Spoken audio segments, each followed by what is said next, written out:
Okay, welcome back. Last class में मैंने आपको ये करके दिखाया था कि कैसे पाइथन के साइट पे जाके हम उसको डाउनलोड कर सकते हैं और बिना डाउनलोड करके भी कैसे हम उसको रन कर सकते हैं सिस्टम पे डायरेक्टली। अगर इंटरनेट कनेक्शन है तो repl.it पे जाके हम कर सकते हैं।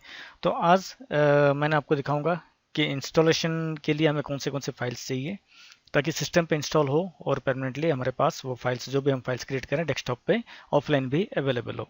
ठीक है, क्लास स्टार्ट करने से पहले मुझे आप सबसे रिक्वेस्ट है, सो डेफिनेटली सब्सक्राइब करिएगा और जो भी नए जुड़ रहे हैं don't forget to subscribe and don't forget to share also, even hit the like button and the bell button also, so that अगर और कमेंट्स भी देना ज़रूर, कमेंट्स भी आप दोगे तो मैं इंप्रूवमेंट्स और करा सकता हूँ। अगर कहीं पे आपको समझने में कोई दिक्कत आई या कोई डाउट्स रह गया या कोई एक पर्टिकुलर टाइप आइटम को मैं एड्रेस कर नहीं पाया तो ज़रूर कमेंट में लिखिए ताकि वो नेक्स्ट वीडियो में मैं उसको आपको क्लियर करा दूंगा। और दूसरा है बेल आइकन का, अगर आप हिट करेंगे तो मेरे आने वाले वीडियोस आपके पास इमीडिएटली अपडेट हो जाएंगे और पहुंच भी जाएंगे। ठीक है, तो आज मैं अभी आपको लेके चलता हूँ कि पाइथन को हम इंस्टॉल कहाँ से करें और पाईचार्म को इंस्टॉल कहाँ से करें। ठीक है, अब ये करने से पहले मैंने आपको बताया था कि जब हम पाइथन को इंस्टॉल कर रहे हैं, ठीक है, तो हमें क्या इंस्टॉल कर रहे हैं, इंटरप्रेटर, मेनली इंटरप्रेटर से इंस्टॉल भी हो रहा है। ठीक है, खाली पाइथन को इंस्टॉल करने से हमारा काम नहीं होगा क्योंकि पाइथन में हम प्रोग्रामिंग लिखेंगे, हम जो लिखेंगे वो हाई लेवल लैंग्वेज पे लिखेंगे, पर उसको कन्वर्ट करके मशीन लेवल पे लेने के लिए हमें एक मीडिएटर चाहिए या ट्रांसलेटर चाहिए। वही ट्रांसलेटर जो इंटरप्रेटर का काम करता है। और पाइथन में क्या होता है, पाइथन इंटरप्रेटर यूज करता है जो कि लाइन बाय लाइन जो हमने लाइंस लिख रहे हैं, कोडिंग लिख रहे हैं, वो लाइन बाय लाइन उसको एग्जीक्यूट करता है, रीड करता है, गलतियां हैं तो बताता है, नहीं तो एग्जीक्यूट करके मशीन को सबमिट करता है। मशीन यहाँ पे किसको, virtual machine, Python virtual machine को सबमिट करता है। और मैंने ये भी बताया था कि इंटरप्रेटर जो हम डाउनलोड करेंगे वो सी लैंग्वेज में लिखा हुआ है, सी पाइथन को हम डाउनलोड करेंगे। सी पाइथन के अलावा आपके और इंटरप्रेटर जो है वो जैथॉन है, उसके बाद आपका आयरन पाइथन भी है। ठीक है, पाई एक है जो इंटरप्रेटर है पाइथन का ही अपना लैंग्वेज में बना हुआ है वो। ठीक है, तो इस तरह से कई सारे इंटरप्रेटर्स हैं, पर हम जो इंटरप्रेटर पाइथन के साथ या python.org पे जाके हम जो वर्जन डाउनलोड करेंगे उसके अंदर होगा हमारा सी पाइथन होगा। ठीक है, और IDE हम क्या करेंगे, जो GUI बेस करने के लिए हम पाईचार्म को इंस्टॉल करेंगे। ठीक है, स्क्रिप्ट मोड के लिए, ठीक है, उसको यूज़ करेंगे। और स्क्रिप्ट मोड में टर्मिनल मोड में फ़र्क क्या है, टर्मिनल मोड में आपका प्रोग्राम्स सेव नहीं होगा, जबकि स्क्रिप्ट मोड में आपका प्रोग्राम्स जो है, जो भी कोडिंग आप करोगे एक फाइल के आकार में करोगे, एक फाइल का उसका एक नेम दोगे, उस नेम से आपका कोडिंग सारा सेव होकर रहेगा आपके सिस्टम पे। जब भी आप सिस्टम दोबारा स्टार्ट करोगे या ऑन करोगे या प्रोग्राम को दोबारा रन करोगे तो वो फाइल्स अवेलेबल होंगे। उसमें जो भी चेंजेस करना है या एडिशन करना है या डिलीशन करना है वो आपको उस फाइल के अंदर जाके करना पड़ेगा, वो सेव होके परमानेंटली सेव होके आपके सिस्टम पे रहेगा। ठीक है, नेक्स्ट हम स्टार्ट करेंगे। आपको लेके जा रहा हूँ मैं python.org पे। ठीक है, जहाँ पे मैं आपको दिखाऊंगा वर्जन भी, एक्चुअली CBSE ने 11th स्टैंडर्ड में 2.3 या 2.3 या 2.7 को उन्होंने रिकमेंड किया हुआ है, पर ये पाइथन की ऑफिशियल ये पे जो है वो लोग अभी उसको यूज़ नहीं कर रहे हैं, उन्होंने उसको ऑब्सोलेट कर दिया, उसमें कोई चेंजेस या कोई अपडेट्स कुछ नहीं कर रहे हैं। उन्होंने ये गाइडलाइंस दिया कि आप जो लेटेस्ट है अभी 3.8 जो चल रहा है अभी, आप उसी को यूज़ करना है। ठीक है, वही जो कोड्स आपका, जो भी कमांड्स, जो भी ये सिस्टम आपको सिलेबस में दिया हुआ है वो सारा इसके अंदर इंक्लूड है। तो हम सीधा अभी मैं आपको लेके चल रहा हूँ python.org पे।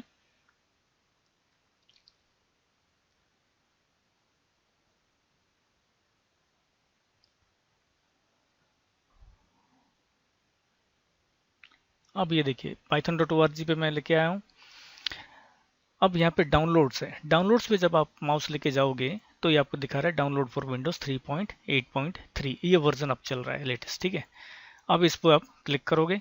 ठीक है, जब इस पर क्लिक करोगे ये आपको डाउनलोड के लिए ऑप्शन देगा। ठीक है, पाइथन 3.8.3.exe, ये exe फाइल आपको डाउनलोड करना पड़ेगा। ठीक है, ये मैं ऑलरेडी डाउनलोड कर चुका हूँ, ये मैं आपको दिखाऊंगा। ठीक है, इसके बाद इसको हम रन करेंगे। ठीक है, अभी इसके बाद मैं आपको लेके चल रहा हूँ फिर वापस। यहाँ पे मैं आपको ये भी दिखा रहा हूँ साथ साथ पाईचार्म पे। ठीक है, पाईचार्म की साइट पे भी चलेंगे।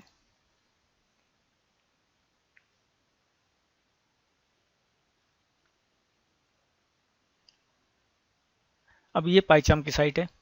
ठीक है, पाईचार्म की साइट पे जब आप जाओगे आपको ऑप्शन मिलेगा कि फुल फ्लेज्ड प्रोफेशनल और फ्री कम्युनिटी। हम डाउनलोड पे जब क्लिक करेंगे तो ये आपको दोनों का ऑप्शन देगा, ये दोनों ऑप्शन मिल रहा है यहाँ पे। ये है प्रोफेशनल और ये कम्युनिटी। ठीक है, आपने डाउनलोड किसको करना है? डाउनलोड फ्री ओपन सोर्स को करना है। ठीक है, ये फ्री ट्रायल है, यानी कि कुछ दिन चलने के बाद आपको इसमें पेमेंट भी करना पड़ सकता है। ठीक है, तो हम एक बार इसको करेंगे, कम्युनिटी वाले को करेंगे, फ्री ओपन सोर्स को करेंगे। ठीक है, फ्री ओपन सोर्स में जब आप डाउनलोड पे क्लिक करोगे तो ये भी सेव होगा आपके फाइल में। ठीक है, ये है। ठीक है, तो ये दोनों मैंने सेव कर रखा है, इसलिए मैंने इनको दोबारा सेव नहीं कर रहा हूँ, मैं कैंसिल कर रहा हूँ।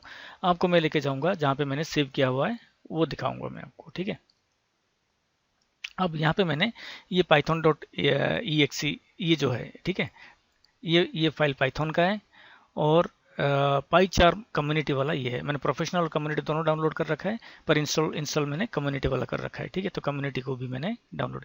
अभी इनको जब आप रन करोगे, जैसे पाइथन exe को अगर मैं अभी यहाँ पे डबल क्लिक करूँगा इंस्टॉल करने के लिए, तो ये ऑप्शन आएगा, आपको यहाँ पे रन कर देना है और कुछ नहीं करना है। ठीक है, उसके बाद वो अपने आप इंस्टॉल होगा। इसी तरह जब आप पाईचार्म कम्युनिटी को आप डबल क्लिक करोगे तो सेम वही होगा। ठीक है, रन करना है आपने, इसके बाद अपने आप सारा सेट होगा, अपने आप वो सारा कॉन्फ़िगर करेगा, आपका सिस्टम रेडी हो जाएगा प्रोग्राम को एग्जीक्यूट करने के लिए। वंस इंस्टॉल होने के बाद ये क्या करेगा, आपके डेस्कटॉप पे 2 शॉर्टकट्स बनाएगा। ठीक है, शॉर्टकट्स बना के डेस्कटॉप से एक्सेस दे देगा आपको। ठीक है, इसके बाद मैं आपको लेके चल रहा हूँ रेपल आईटी पे, जहाँ पे मैंने आपको बताया था कि हम ऑनलाइन इनको एग्जीक्यूट कर सकते हैं। ठीक है, रेपल आईटी पे चल रहे हैं, ये आपका ऑनलाइन है, इसमें हम सीधा जाके जैसा कोई ट्रायल करना है, ये करना है। ठीक है, या ऑनलाइन पे भी हम अपना एक आईडी बनाए। मैं मेरी सलाह आप लोगों की है कि आप आईडी ऑनलाइन पे भी बना के रखो, ताकि अगर कई बार अगर ज़रूरत पड़ जाए तो ऑनलाइन आपके फाइल्स, वही फाइल्स जो आपके डेस्कटॉप पे है, वही फाइल्स आप वहाँ पे भी यूज़ कर सकते हो।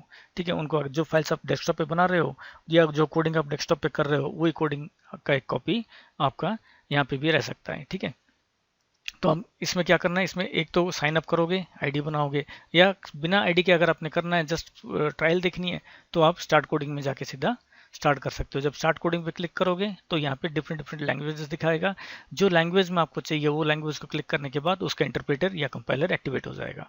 ठीक है, तो यहाँ पे हम पाइथन कर रहे हैं तो पाइथन का कंपाइलर एक्टिवेट होगा। ठीक है, क्रिएट रेपल कर देंगे तो ये पाइथन की कंपाइलर को इंटरप्रेटर को एक्टिवेट करेगा और हमारा प्रोग्राम रन करने के लिए स्टार्ट कर देगा। ठीक है, इसके बाद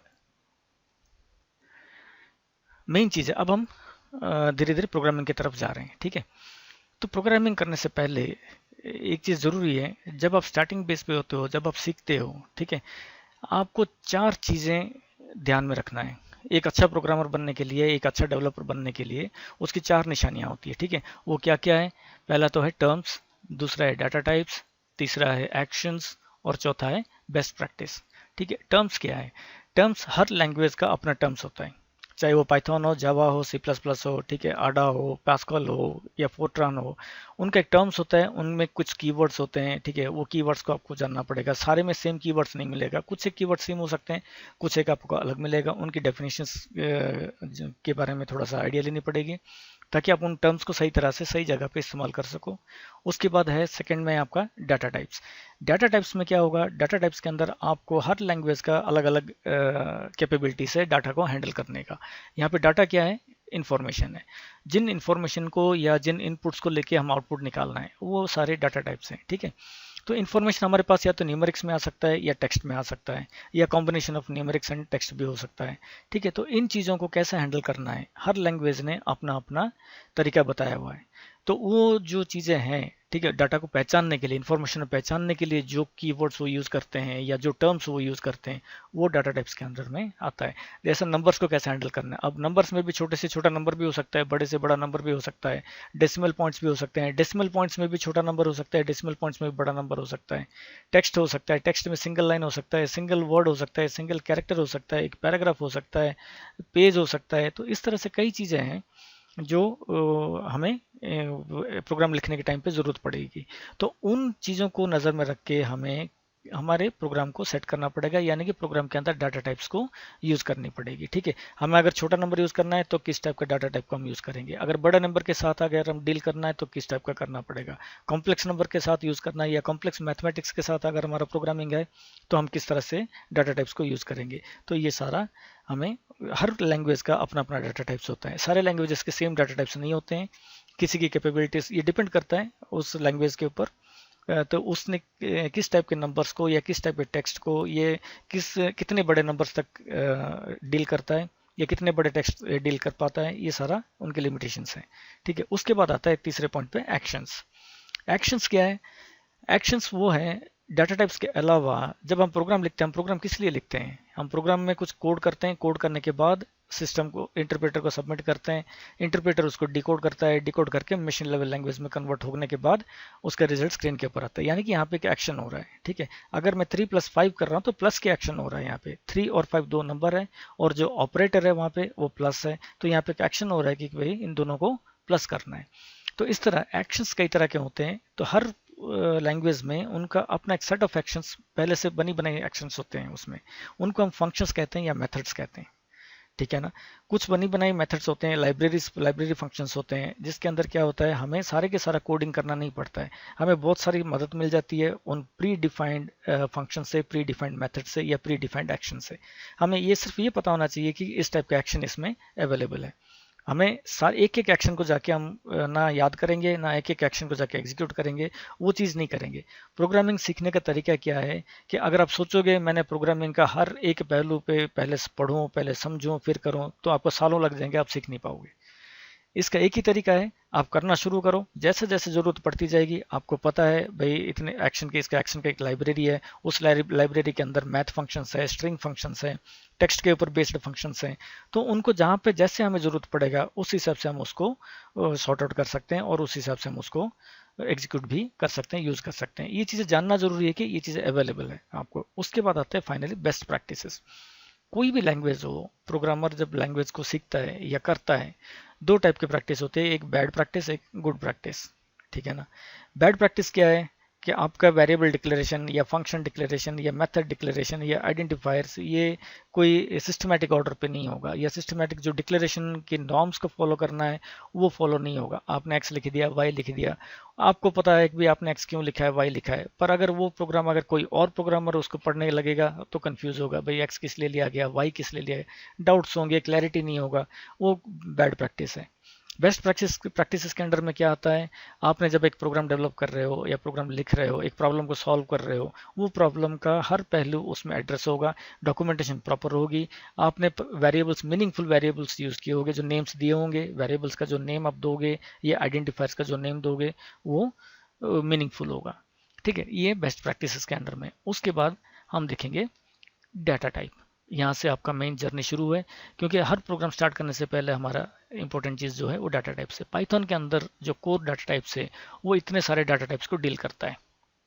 ठीक है, पहला है नंबर। नंबर के अंदर में कौन से integer, floating point, complex, Boolean. अब ये इंटीजर क्या है? इंटीजर मैथ में भी हमने पढ़ा हुआ है, नंबर्स हैं। ठीक है, इंटीजर होल नंबर्स हैं, जैसे 1 2 3 हो गया, 100 हो गया, 500 हो गया, नेगेटिव में भी हो सकता है, पॉजिटिव में भी हो सकता है, वो इंटीजर्स हैं।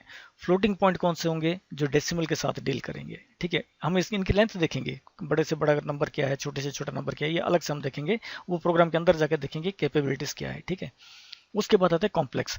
Complex numbers generally complex math type के लिए यूज होता है।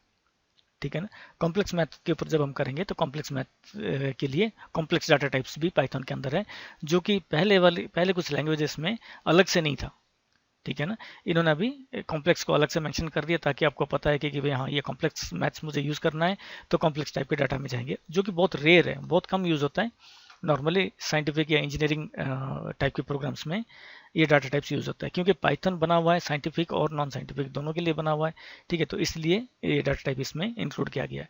उसके बाद है बुलियन। बुलियन हमेशा क्या होगा, आपका दो ही वैल्यू लेगा, या तो 0 या 1, या दैट मीन्स या तो ट्रू या फॉल्स, एक चीज़ को वो स्टोर करेगा।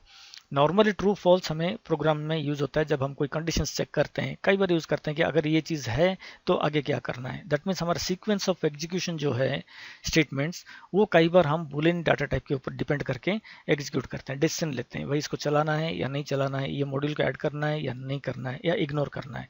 सो उस टाइम पे ये चीज़ें काम आएगी। देन आता है सीक्वेंस टाइप। सीक्वेंस टाइप के अंदर आपका आता है स्ट्रिंग्स, टपल, लिस्ट। ठीक है, ये हम डिटेल्स देखेंगे। स्ट्रिंग्स डील करेगा टेक्स्ट के साथ, ठीक है। टपल और लिस्ट ये डील करेगा अलग टाइप के डाटा, इसमें कंबाइंड डाटा होंगे, ठीक है, अलग अलग ही होंगे। ये सारा मैं आपको एग्जांपल से दिखाऊंगा, रन करके दिखाऊंगा भाई किस टाइप के डाटा को हम इसमें हैंडल करेंगे।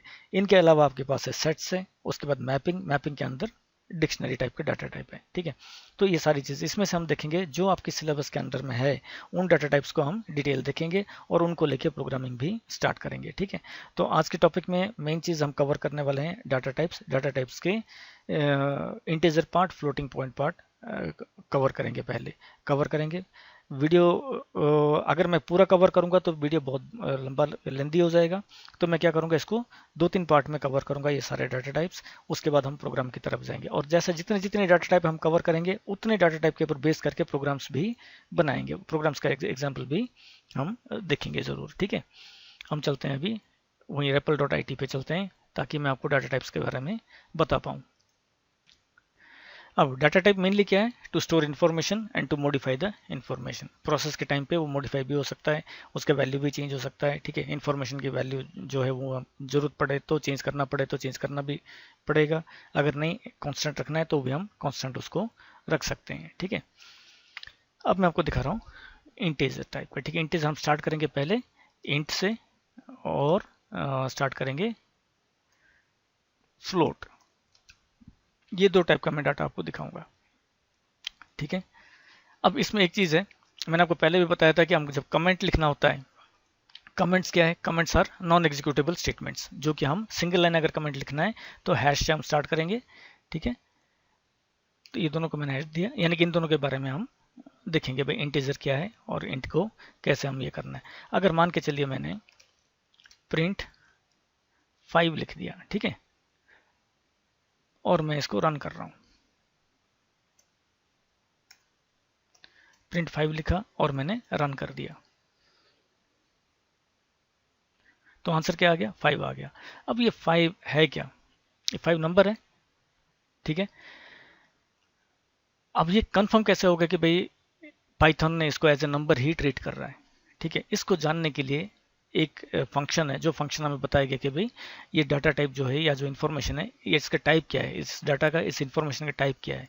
तो मैं क्या कर सकता हूँ, यहाँ पे प्रिंट लिख के देन मैं टाइप फंक्शन है, फिर मैं नंबर को लिख रहा हूँ 5, ठीक है, जिसके बारे में मुझे पता करना है।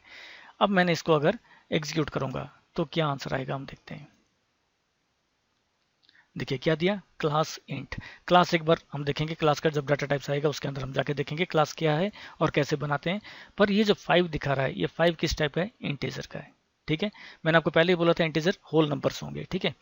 अगर अब हम चेंज करके देखते हैं कि अगर मैंने प्रिंट टाइप 5.5 अगर लिख रहा हूँ, ठीक है, तो क्या प्रिंट करे, 5 भी प्रिंट किया ऊपर वाला नंबर, उसके बाद इंटीजर खाली 5 दिया था इंटीजर कर दिया, 5.5 लिखते ही क्या हो गया, फ्लोट हो गया, ठीक है। ये डिफरेंस को समझो, यानी कि पॉइंट्स में जब आता है वो सारा डाटा टाइप्स किस टाइप का होता है, फ्लोटिंग टाइप का होता है, और जो बिना पॉइंट्स के हैं वो इंटीजर के अंदर होता है, ठीक है। अब इनके कॉम्बिनेशंस भी देखेंगे, ठीक है। अब मैं इनको एक बार डिलीट कर रहा हूँ। अब मैं यहाँ पे लिख रहा हूँ प्रिंट 5+5, ठीक है। इसको हम रन करके देखते हैं, क्या दिया, आंसर 10 आ गया, ठीक है। अगर मैं यहीं पे प्रिंट 5.5 का, ठीक है, टाइप अगर देखना चाहता हूं, ठीक है, तो क्या देगा, इंटीजर ही देगा, ठीक है। डाटा टाइप क्या देगा, इंटीजर देगा, क्लास इंट देगा, ठीक है। अब प्रिंट 5+5.5 अगर लिख रहा हूं तो क्या आंसर आना चाहिए, 10.5 आएगा, ठीक है, 10.5। तो अब पॉइंट में आ गया तो क्या होगा, टाइप इसका क्या होना चाहिए, फ्लोट होना चाहिए, क्योंकि फ्लोटिंग पॉइंट में है, ठीक है। तो 5+5.5 और ये टाइप लिख रहा हूँ, टाइप भी हम फाइंड कर लेंगे, ठीक है। रन आ गया ना फ्लोट 10.5 और ये फ्लोट में आ रहा है, ठीक है। अब ये तो हो गया एक इंटीजर और एक फ्लोट का अगर हम ऐड कर रहे हैं, या एक इंटीजर और एक फ्लोट के साथ अगर हम डील कर रहे हैं तो हमारा आंसर क्या है, फ्लोट है। अगर दो इंटीजर टाइप के साथ डील कर रहे हैं तो इंट है। ठीक है, अब आप बोलोगे अगर हमने 5.5 को अगर हम करेंगे प्रिंट टाइप 5.5 प्लस 5.5 अगर हम करेंगे, ठीक है ना, तो आप बोलोगे 11 आ रहा है, तो 11 तो आ गया, होल नंबर आ गया, क्या ये टाइप इंट होगा? ठीक है, इसको रन करके देखते हैं क्या आंसर आ रहा है। उससे पहले मैंने इनको एक बार कमेंट में डाल दिया। क्या कह रहे हैं, क्लास फ्लोट है। ठीक है, अगर मैं इसको अगर प्रिंट करूंगा,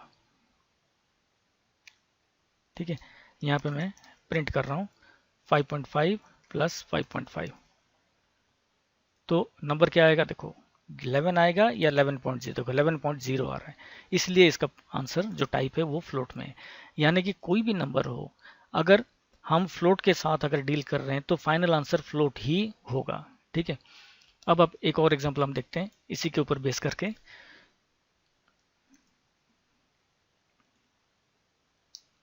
प्रिंट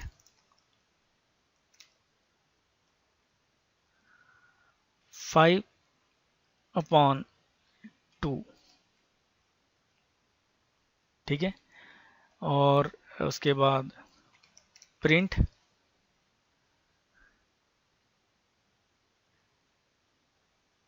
10/5, ठीक है, आंसर क्या आएगा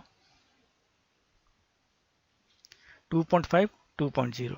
दैट मीन्स क्या, अगेन ये फ्लोट में होगा, यानी डिविजन्स जो है वो फ्लोट में जा रहा है। ठीक है, तो ये चीजें ध्यान रखो। ठीक है, इंटीजर और फ्लोट में ये डिफरेंस है कि integer will deal with whole numbers, जहाँ पे कि डेसिमल पॉइंट का कोई चीज नहीं आएगी। जहाँ पे कि फ्लोट जब डील करेगा तो डेसिमल पॉइंट्स के साथ डील करेगा। ठीक है, तो अभी ये तो शुरुआत है। ठीक है, इसके अंदर हम कई और चीजें देखेंगे भाई, नंबर नंबर जब हम ऐड करते हैं या ये करते हैं। ठीक है, अब मान के चलिए इसके अंदर मैंने इस तरह से लिख रहा हूं कि प्रिंट सिंगल कोड में 5 लिख दिया। ठीक है, रन कर रहा हूं, आंसर क्या 5 आ गया। अब ये बताइए, ये इस जो 5 है मैंने एक कोड्स के अंदर दे दिया। ठीक है, इससे पहले मैंने प्रिंट 5 बिना कोड्स के दिया था, क्या ये दोनों सेम है? ठीक है, यानी कि प्रिंट इस 5 में, सपोज मैं अभी ऐसा कर रहा हूं, वैल्यू दे रहा हूं। ठीक है, a इज इक्वल टू 5 दिया और b इज इक्वल टू 5 दिया, b इज इक्वल टू 7 देता हूं। ठीक है, अब प्रिंट में यहाँ पे a करूंगा और यहाँ पे प्रिंट मैं कर रहा हूं b। ठीक है, रन करके देखते हैं, 5 7 दोनों प्रिंट हुए। क्या ये दोनों इंटीजर हैं? यानी कि हम जब गलतियां जो कहते हैं ना, लॉजिकल एरर्स होती है, लॉजिकल एरर्स इस टाइप के लॉजिकल एरर्स भी आ सकते हैं। अब इसमें हम ये करके देखते हैं, प्रूव करके देखते हैं कि भाई इन दोनों में डिफरेंस क्या है। ठीक है, अब मैं ये कर रहा हूं प्रिंट a प्लस 3, यानी कि क्या हो रहा है 5 प्लस 3 हो रहा है। ठीक है, क्या आ गया, एरर आ गया। ठीक है, ये तो 5 और 7 इन दोनों का प्रिंट है, पर इस स्टेटमेंट में ये दे रहा है, एरर दे रहा है। ठीक है, और एरर किस टाइप का एरर दे रहा है, file main dot P by line 8 in module print a plus 3 type error दे रहा है, can only concatenate strings not integer to string, यानी कि इन दोनों में से एक स्ट्रिंग है एक इंटीजर है। ठीक है, तो स्ट्रिंग कौन सा है, अगर वो फाइंड करना है तो हमें क्या करना पड़ेगा, ए को हम टाइप चेक करके देखेंगे, ए का टाइप को चेक करके देखेंगे। ठीक है, प्रिंट टाइप ए, रन करते हैं तो क्या आया, किस टाइप का है, str दिखा रहा है, 5 भी प्रिंट कर रहा है ए का। ठीक है, पर है क्या, ये स्ट्रिंग टाइप का है। दैट मीन्स स्ट्रिंग टाइप के साथ जब हम 3, इससे पहले वाले स्टेटमेंट में जब हमने a प्लस 3 किया तो हमने एक स्ट्रिंग को इंटीजर के साथ ऐड करने की कोशिश कर रहे थे, इसलिए ये उसको एक्सेप्ट नहीं किया, टाइप एरर दिखाया। ठीक है, सिंटैक्स एरर है ये। ठीक है, तो अभी इसको क्या करना पड़ेगा मुझे, अगर मैं इन दोनों को अगर 5 प्लस 3 अगर करना चाहता हूँ तो दोनों को सेम टाइप पे मुझे करना पड़ेगा। तो मैं क्या करूँगा, प्रिंट इंट ए प्लस 3। ठीक है, अब मैं इन सब को एक बार डिलीट कर रहा हूँ। ठीक है, ए का वैल्यू 5 दिया, प्रिंट टाइप ए में स्ट्रिंग प्रिंट करेगा। अब प्रिंट इंट ए प्लस 3। अब इससे रिजल्ट में क्या फर्क आ रहा है, देखो क्या आ गया रिजल्ट, 8 आ गया। दैट मीन्स 5 प्लस 3 8 हो गया।